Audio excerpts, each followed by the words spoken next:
Suivre l'agneau partout où il va, c'est le suivre dans un abandon sans réserve. Il faut nous laisser conduire par le terme agneau proprement dit. Ainsi, si nous cherchons dans les Écritures le passage qui nous permet d'entrevoir l'agneau pour la première fois, je ne parle pas des agneaux, mais de l'agneau. Nous le trouverons dans le chapitre 13 de l'Apocalypse au verset 8. Et tous les habitants de la terre l'adoreront, ceux dont le nom n'a pas été écrit dès la fondation du monde, dans le livre de vie de l'agneau qui a été immolé. Vous verrez qu'il existe une autre traduction de cette phrase, écrite dans le livre de vie de l'agneau qui a été immolé dès la fondation du monde. Et je pense que c'est là l'ordre des mots le plus correct. L'agneau immolé dès la fondation du monde.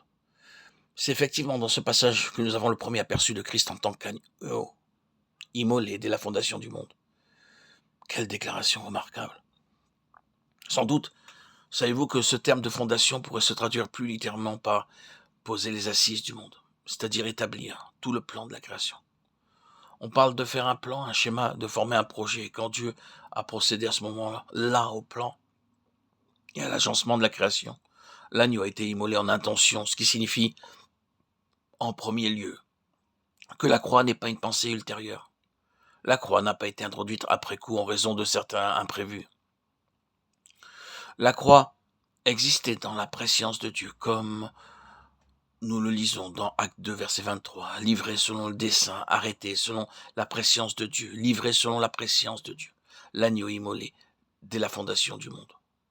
Ceci nous ramène au conseil éternel de Dieu, un dessein formé, un dessein projeté et mis à exécution. Ici, nous trouvons une fois de plus en présence des conseils de la déité auxquels Paul faisait si souvent référence. Conseil merveilleux, grand et glorieux. Quelle plénitude, quelle étendue, quelle gloire que celle de ces conseils qui ont précédé les temps éternels. C'est un domaine que nous pouvons vraiment contempler, sur lequel nous pouvons méditer et réfléchir durant toute notre vie, sans jamais en voir le fond. Combien de fois ne sommes-nous pas revenus sur ces passages de la parole qui nous parlent en long, en large et en travers des conseils éternels de Dieu, de sa préscience, de la prédestination, et pourtant, nous avons le sentiment que nous n'avons fait qu'effleurer le sujet. Il y a toujours quelque chose à découvrir. Oui, tout était là auparavant. Et lorsque Dieu, pour ainsi dire, élabora ce plan éternel grandiose et ce dessein universel, il en avait prévu en même temps la dislocation. Il avait vu à l'avance la puissante réaction spirituelle qui contrecarrait ses intentions.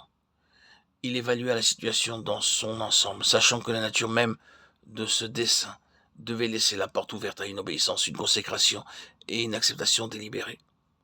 L'amour étant le moteur de la création, il fallait laisser la place au libre arbitre. Et Dieu vit à l'avance le choix que ferait l'homme, tout en prévoyant la formidable activité qu'exerceraient les puissances spirituelles contre ce dessein. Il avait prévu tout ce qui est arrivé depuis que l'homme a cédé au grand ennemi spirituel des intentions de Dieu concernant son Fils Jésus-Christ. Dans sa préscience, Dieu avait paré à cette éventualité. Et la rédemption fut aussitôt instaurée.